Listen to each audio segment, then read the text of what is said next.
Hey everybody, Marcos Villegas here in Brooklyn, New York. Post-fight, Shawn Porter versus Danny Garcia, where Shawn Porter won a unanimous decision over Danny Garcia, becoming the new WBC welterweight champion of the world. Being joined here with Derrick James, the trainer of Errol Spence, and many other fighters. Derrick is talking to Chris right now, a good friend.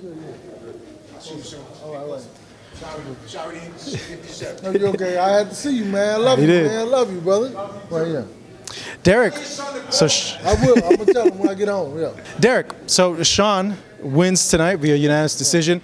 How did you see the fight, and what did you make of how Shawn won, and were you in agreement with it? I thought that he roughed it out, right? But I think that at the same time, I think that Danny learned that the crisper, cleaner punches. I think that it was a facade because Shawn missed so many punches on the inside.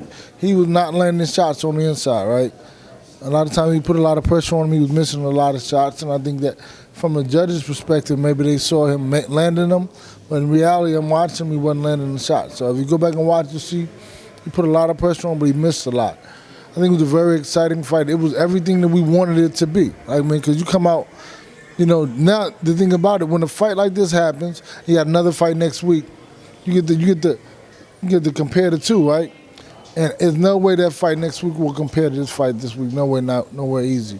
So I got two questions based off of what you just said. One, did you think then, because of that Danny Garcia won the fight? I think he landed the sharper, crisper punches, and from my perspective, it could have been a draw, right?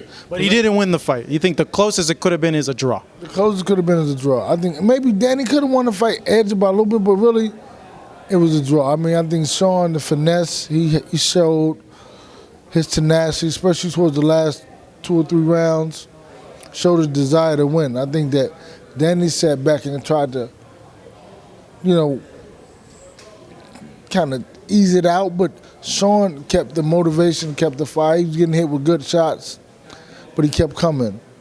I mean, and I think that it was a good fight, man. It was phenomenal to watch it, but I mean, you know, I have to go back and watch the fight again, which I won't, but because I'm here watching it live. I mean, it was a great fight. I think, you know, I thought at first Shawn won the fight. I mean, Danny won the fight, but at the same time, I mean, you can say, okay, whatever, you know, I will give it to him. You think this fight's gonna be better than Canelo Triple G, the rematch? Really? Man, listen, man. I said they have something to they have to live up to. That's not. I didn't say. I'm like, because that looks like it's going to be a really good one. Listen, but those are two fighters in that last 3 to 4 fights. Both of those guys got tired, right? Canelo got tired of the last fight. Triple G got tired when he fought that fight. He got tired when he fought Kell Brook also. So what I'm saying is this. These guys didn't get tired. These guys fought the whole way through. The 12th round, they were going at it. There's no way those guys have shown that they have the ability to fight like that for 12 rounds. Canelo or Triple G has not shown that type of tenacity to be able to fight like that for 12 rounds. On a consistent basis, those guys fought the whole way through. That's what I'm saying. So they have something to live up to. So see, if they can't do that, which I don't think they will, that doesn't mean it's not going to be a great fight. It just means it may not have so much fire as this fight had. So this next question, a lot of fans watching this are going to be listening very closely. Don't leave me, Hud. Yeah. He won't leave you. I'll make sure he doesn't leave you. Don't leave him. Yeah. I don't know who he is, but I'll make sure he doesn't leave you. So, given from what you saw tonight from Shawn Porter, how does he match up with Errol and what happens? Knockout. That confident? Knockout. Why? There's no way he can take those type of punches from Errol. He'd have to find some defense. Errol is rougher and tougher than he. Errol spars with big heavyweights and pushes around rough and tough guys. There's no way Errol could hit you with those shots like that. I tell people all the time, I cannot imagine people going 12 rounds with Errol in a fight because he punches so hard, he breaks. See how what did the Kell Brook broke his cheekbones, orbital bone, his ribs, break guys' jaws. So there's no way, even with your hands up, he can knock you out with your hands up. I've seen him hit a guy blocked the punch and wobble. The next day I looked at his hand, he had a big bruise on his hand. The next day, from him blocking the punch from Errol. I'm just telling you, he punches really hard. Usually, you don't predict the fights, but this one you're confident. So listen, well, how long would it last, do you think? I feel the same way about all the fights. I just told you, I can't imagine somebody going 12 rounds with him and being okay. And it hasn't happened yet. It takes more than dogness and tenacity to go 12 rounds with him.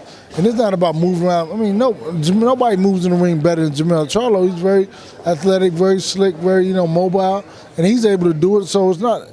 I just think that nobody can take those punches like that from Errol. If Errol was hitting him like that, there's no way he can stand up to it. Well, we can't wait. Welterweight division has a lot of players. And here comes Jermell. All right, we're going to hear his thoughts right now. Come here right quick.